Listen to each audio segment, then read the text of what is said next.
Kami nagpupulungan dito, kapatid natin. Ibig sabihin, hindi ka ganap na tao kung hindi ka naniniwala sa kautusan ng Diyos.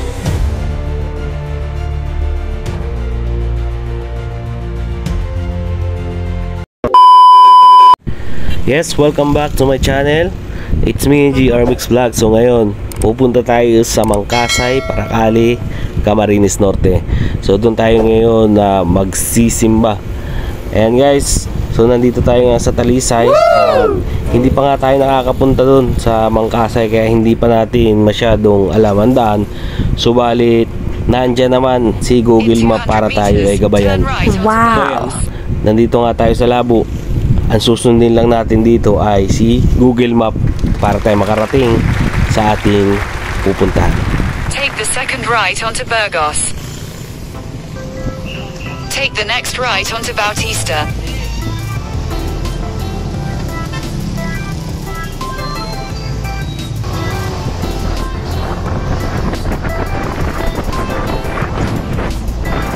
In 150 meters, turn right onto Mabini Street.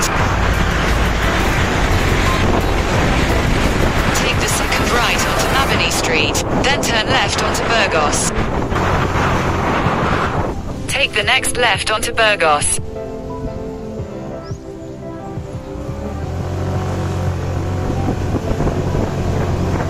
Continue for 5 kilometers. 5 kilometers.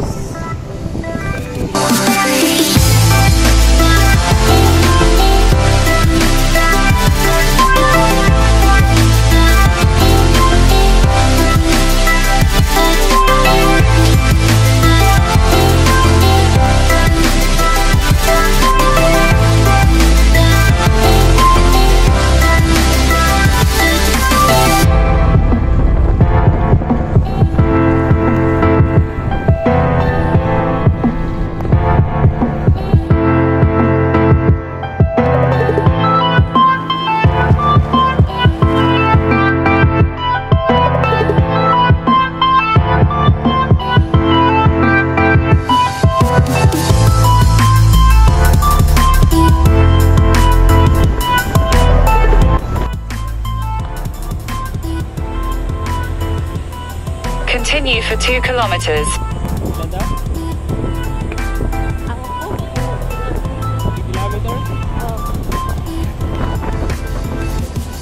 Tuloy-tuloy man lang ang gulong.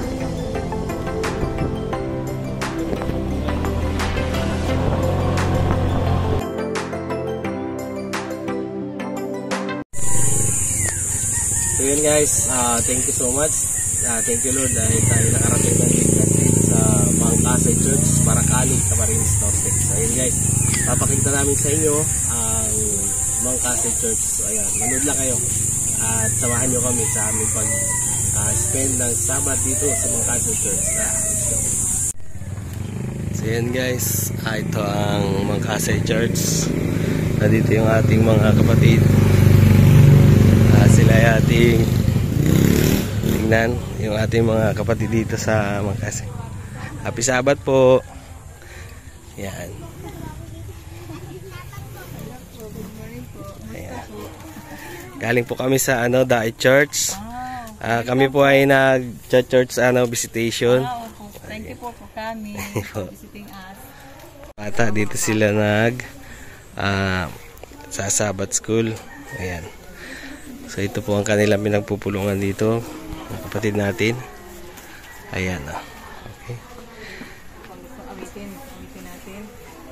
Ang kung gusto awitin, bata. Maligay ng buhay. Sige, ready, sing. Ligaya ng buhay. Kung kilala mo si Kristo. Ligaya ng buhay. Kung siya'y manunubos mo. Babaguhin ang iyong buhay. Kung siya'y makasal. Ang maging kay Kristo ay tulad ng ligaya ng buhay. At nanguna nga sa paglilesson si Sister Sion at si Elder Rico Mendoza. ng Diyos o ang tao. Kasi po ang kausap po dito ng Diyos ay kalalahanin ng araw ng Sabat. Ibig po sabihin, ito ay araw ng Sabado. At ang araw ng Linggo ay ibig sabihin itong kautos ng tao upang masambahin ang Panginoon. Ngunit dito po ay may dalawang pagsamba. Isang sabi nga ay huwad at isang katotohanan. Ang Sabado ay sinasabing katotohanan at ang Linggo ay huwad na pagsamba.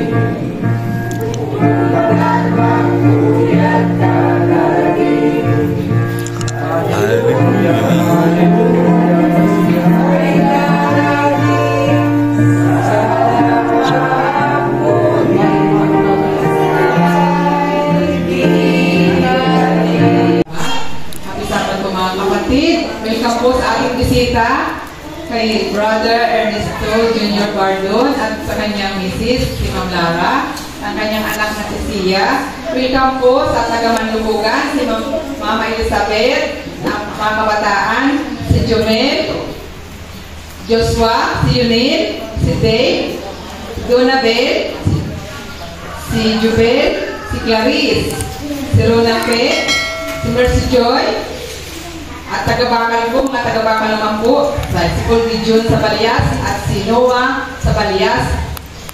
Sama po niya ang Era family, si Brother Ronnie. Panginoon namin Diyos, banal ka po at katuna. Nandito po Panginoon ng inyong mga anak upang kayo po ay pasalamatan at papurihan sa lahat ng biyaya at sa lahat ng kalakasan ang pinagkakaloob ninyo sa amin sa bawat araw. Sabi po Panginoon ay patawarin sa lahat ng aming mga nagawang kasalanan. Maraming salamat po sa pagbigit sa aming panalangin. Ito po ang aming samot dalangin sa pangalan ni Jesus. Amen.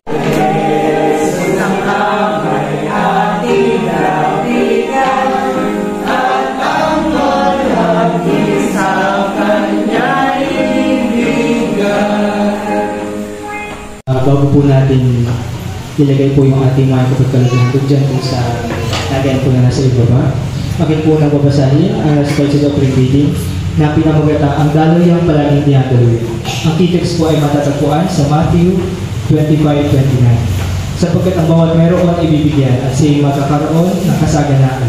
Ngunit ang wala, pati ang nasa kanya ay kukunin.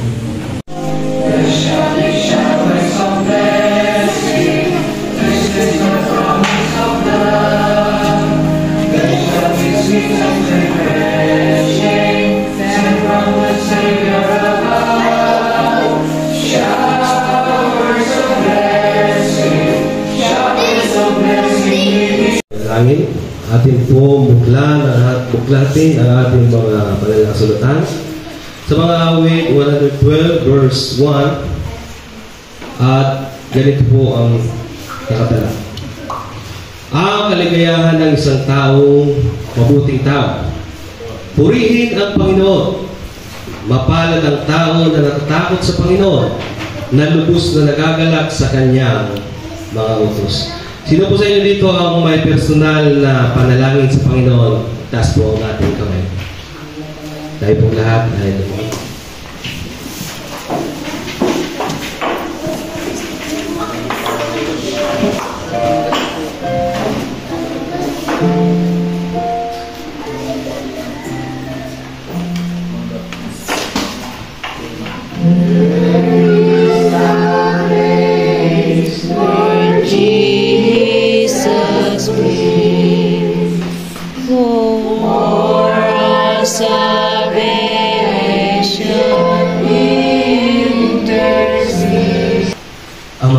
Diyos na makapangyarihan sa lahat. Diyos na may likha ng langit at lupa. Diyos na may akda ng aming mga buhay. Walang Diyos na makapangyarihan maliban sa iyo. Panginoon, sa mga oras na ito, sinasambakan namin sa Espiritu at sa katipunan. Maraming salamat, Ama, dahil ang iyong bayan ay muli mong pinipong sa lugar ng mga kasay upang ikaw at kilalanin bilang Diyos na malulubos. At ikaw, Diyos, nagsaba ang Panginoon Diyos. Napakabuti mo. Subalit, sa kabila ng iyong kabutihan sa amin, ang bawat isa ay nasumpungan mo na nagkasala sa iyong dakilang kalooban. Panginoon, sa aming pong pagkahaluhod na ito, Ama, kami po ay humihingi ng awa. Patawarin kami, Panginoon, sa aming pong nananagawang pagkukulang at pagkakasala. Maging ito mo po ay lihi o hayag. Kami po ay iyong patawarin. Ama, amin pong idinadalangin sa iyo sa mga oras na ito. Ang amin pong mga kapatid na may mga problema na pinagdaraanan. Ang aming mga kapatid na may sakit sa mga oras na ito.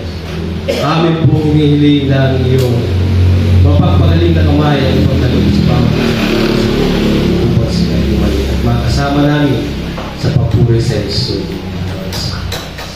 Dakilang Ama, iyo pong nakita ang iyong mga anak na nagtaas ng kanilang mga kamay, na sila ay may nais na dalangin na dapat ng Panginoon na ito'y pagkalog sa kanila sa lalong madaling panahon kung ito po ay kapibuti mo. Dakilang Ama, ikaw lang po ang may kakayanan na magkalog sa amin ng lahat ng bagay kung ito'y mga kapibuti. Amin din po, espesyal ay nilalapit sa iyo, Panginoon, ang iyong lingkod na gagamitin sa katauhan ni Brother Rico Mendoza, Ama. Ipagkaloob po sa kanya ang dagdag na karunungang makalangit upang ang kanya po sasabihin at marinig namin mula sa kanyang labi ay ito po magbigay sa amin ng kalakasan upang ito ay magamit namin sa aming pamumuhay habang kami naghihintay sa iyong nalalapit na pagdating. Panginoong Diyos, kami po ay masaya sa oras na ito dahil iyo po diniling ang aming dalangin. Ito po ay aming dinadalangin, hindi dahil sa aming karapatan. Ito po ay dinadalangin namin sa pangalan ni Jesus.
Totoong tagapaglikha, ang totoong tagapagtubos, tayo naniniwala sa kanyang mga pangako. Na kung saan tayo ay titira sa kanyang tirahan sa loob ng 1,000 taon. Kaya mga kapatid, mga kaibigan, habang tayo po'y nabubuhay, huwag nating kalimutan na kung wala ang Panginoon ay wala rin tayo. Kaya tayo magalak at tayo ay laging mapalad sapagkat tayo ay ubugkusin ng Panginoon sa kanyang kautusan. Mapalad ang kanyang mga anak na susunod sa kanya. Ito po ay matatagpuan sa mga Kawikaan 20 verse 7.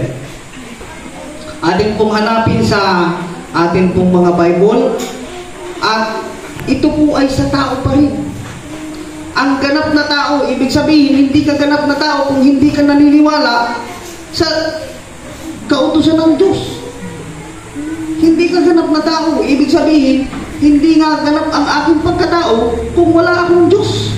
Napakaganda po ng na ang tao ay magiging mapalad lamang kung ikaw ay magtatapat at susunod dun sa mga alituntunin ng Diyos. Ang Panginoon na buhay. Yun po ang pinaghahandaan natin. Kaya po tayo ay sumusunod sa batas ng Diyos. At kung wala pong batas ang Diyos, wala tayo sa simbahan ito. Sabi ko nga kay Lola Sun kanina, mayroong mga taong mga bingi. Nakakarinig po sila, pero hindi sila nakakaunawa. Parang katulad din po ito ng mga sinasabi na sila po ay may mata, ngunit di nakakakita. Meron silang tainga, ngunit hindi nakakarinig. Aking sabuntala. Amen.